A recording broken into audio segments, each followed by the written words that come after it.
Hola, ¿qué tal? Mi nombre es Renato Jaspeado. El día de hoy hablaré sobre mi reporte final, que fue la solución del reto. Eh, Mi equipo estuvo conformado por Juan Pablo Holguín, Damián Garza y Diego Saldívar. Empecemos. Empecemos con la introducción. Este reto consistió en construir un capacitor casero con materiales accesibles, tales como papel aluminio y acetato, y a analizar su funcionamiento experimentalmente y teóricamente.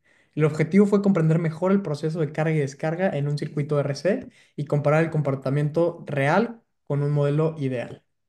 Durante el desarrollo enfrentamos retos como alinear correctamente las placas, seleccionar materiales adecuados y obtener mediciones confiables usando herramientas sencillas como multímetro o Arduino. También analizamos diferencias entre teoría y práctica, considerando factores como fugas de corriente y resistencias internas. Para resolver el reto, construimos el capacitor, lo conectamos a un circuito RC, medimos el voltaje en diferentes momentos y realizamos una simulación para comparar los resultados. Finalmente, propusimos mejoras para optimizar el diseño y acercarlo a lo que pedía el reto y al comportamiento ideal de un capacitor. Eso fue más o menos de lo que se trató nuestro reto. Ahora veámoslo más detalladamente. Marco teórico. ¿Qué abarcó nuestro reto? Primero, entendimos que un capacitor, primero lo primero, entendimos que un capacitor almacena energía en forma de campo eléctrico entre dos placas separadas por un dieléctrico. En este caso, nuestro dieléctrico fue acetato y nuestras dos placas fueron aluminio. Su comportamiento depende del área de las placas, la distancia entre ellas y el material aislante.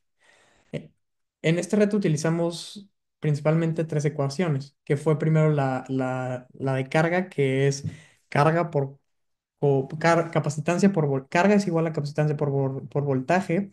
Después tenemos la de la capacitancia, que es igual a la permitida del vacío por el área entre la distancia entre las placas y el voltaje con respecto al tiempo, que nos muestra la carga y descarga en circuitos RC. Aplicando la ley de Kirchhoff, resolvimos la ecuación diferencial del circuito, lo que nos permitió entender cómo evoluciona la carga y el voltaje del tiempo, que eso fue lo del voltaje con respecto al tiempo, que nos arroja la de carga y descarga, como lo mencioné antes, con la ley de Kirchhoff. Y finalmente estudiamos la constante de tiempo, que tau es igual a resistencia por capacitancia, que fue clave para medir qué tan rápido se cargaba o descargaba el capacitor. Los materiales, ¿qué materiales usamos para construir nuestro reto? Ya medio les dije, pero volvamos a repasar. Primero juntamos todos nuestros materiales que vamos a necesitar. Usamos dos pedazos de papel aluminio del mismo tamaño que sirvieran como las placas del capacitor. Como material aislante entre las placas, usamos hojas de acetato que evitan que el corriente pase directamente de una placa a otra, porque es muy importante que las placas no se toquen. De lo contrario, el capacitor no funcionaría.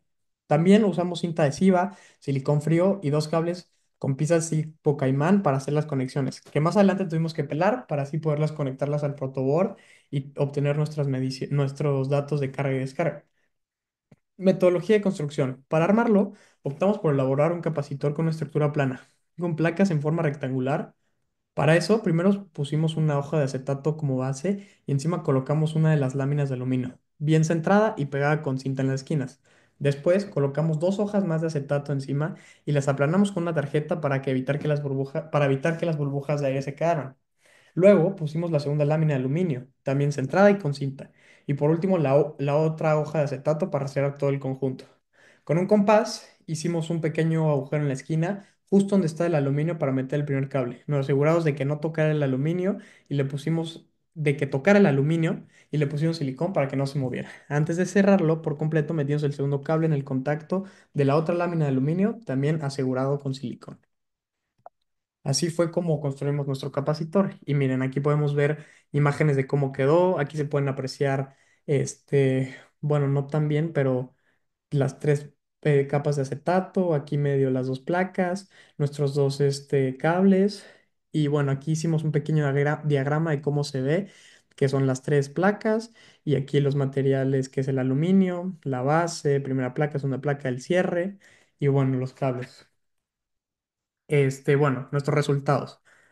Del circuito RC, el circuito utiliza una fuente de 5 voltios que nos las brinda el Arduino, dos resistencia de 10 kilo ohms, y un capacitor casero en serie. Al presionar un botón, el capacitor se carga aumentando su voltaje de forma gradual, mientras el Arduino mide el voltaje en tiempo real. Al soltar el botón, se descarga lentamente a través de la resistencia, formando la curva de carga y descarga. Y bueno, lo mencionado anteriormente se puede observar claramente aquí en la imagen, cómo el Arduino está conectado al protoboard, aquí los dos botones de carga y descarga, las resistencias, perdón, todo conectado perfectamente para que fluyera y funcionara como se debía. Bueno, después la medición experimental de la constante de tiempo tau, que incluye los cálculos y la gráfica del voltaje versus el tiempo. Bueno, como ya lo sabemos anteriormente y lo hicimos en pasadas anteriores, en entregas anteriores del reto, sabíamos que para hallar la constante de tiempo de manera experimental teníamos que encontrar el tiempo que tal el capacitor encargarse hasta aproximadamente el 63% de su voltaje final o descargarse hasta el 37% de su valor inicial. Por lo tanto, hicimos lo siguiente. Aquí se puede observar que es voltaje con respecto a tau es igual a 0,63, que es el 63% por el voltaje máximo que alcanzó nuestro capacitor. Y aquí la operación y nuestro atado experimental que fue de 1,31 segundos. Después, la capacitancia. El cálculo experimental de la capacitancia nos ayudó a comparar si nuestro capacitor funcionara o no. Así podemos identificar errores de construcción o materiales y entender mejor las diferencias entre lo que dice la teoría y lo que realmente pasa. Y bueno, aquí se puede observar nuestros cálculos, que es la capacitancia experimental es igual a tau experimental, que la calculamos anteriormente, sobre las resistencias. Y aquí está la operación y el resultado en microfaradios. Y bueno, aquí se puede observar los resultados de lo que anteriormente mencionamos. Ay, disculpa. Aquí del lado izquierdo tenemos nuestro modelo teórico, el ideal, lo que verdaderamente debe pasar. Se puede observar cómo el voltaje empieza a fluir desde cero, la carga llega, se carga completamente el capacitor y se descarga. Se carga y se descarga. Y bueno, podemos observar que el modelo teórico pues no tiene nada de ruido, es una curva perfectamente limpia, es continua y es muy certera. En cambio, en el modelo experimental, que es el que nosotros hicimos de nuestro capacitor, pues se puede observar aquí cómo no es perfecto como el modelo teórico, pero se puede observar que más o menos modela la figura esperada y bueno, lo hace en un tiempo, este, bueno, que quiere decir que nuestro capacitor funcionó. Y bueno, aquí se puede observar todo lo que mencioné anteriormente de nuestra resistencia, no, de nuestra capacitancia y de nuestra constante de tiempo. Eh, y bueno, para concluir, el capacitor que construimos lo hicimos con materiales caseros que no son los ideales para dispositivos eléctricos, como por ejemplo el acetato, aunque es buen aislante, pero no está diseñado para maximizar la capacitancia. Además, nos fue difícil lograr una superficie totalmente lisa. Eso sí que fue un reto porque pues como lo mencioné anteriormente, tuvimos que usar una tarjeta para quitarle todas las burbujas de aire y había veces que se quedaban tantitas y gracias a eso no funcionaba el, el capacitor. La verdad fue un reto que me gustó mucho porque verdaderamente nos puso a pensar, nos puso a funcionar, ahora sí que funciona el cerebro y preguntarnos cómo es que funciona un circuito RC, cómo es que, por ejemplo, sirve el sistema de luces en nuestra casa y cómo es que funcionan cosas que vemos día a día y la verdad me gustó mucho. Bueno, en nuestro caso, la capacitancia resultó menor probablemente por pérdidas de carga, imperfecciones físicas y la resistencia interna de los materiales usados, factores que no se consideran en los cálculos ideales, pues conseguimos construir y probar el capacitor en un circuito funcional, pero los resultados mostraron limitaciones.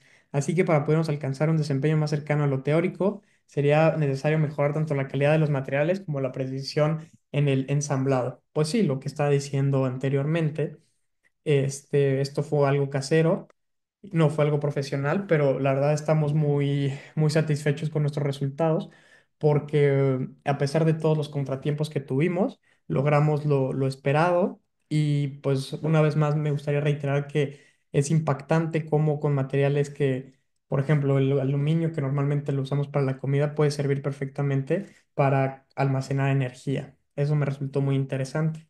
Y también me resultó muy interesante los contenidos de este bloque, ya que pues son temas y situaciones que podemos usar y lo vemos en nuestro día a día, como por ejemplo la luz, cómo se carga una computadora también funciona así. También el profesor nos comentó en clase que gracias a la diferencia de potencial que existe, es cómo funciona el teclado de una computadora, gracias a las señales eléctricas que manda, y es algo que verdaderamente me gustó mucho en lo particular, y me gustaría seguir adelante con estos temas. Y bueno, eso fue todo. Muchas gracias por su atención y hasta luego.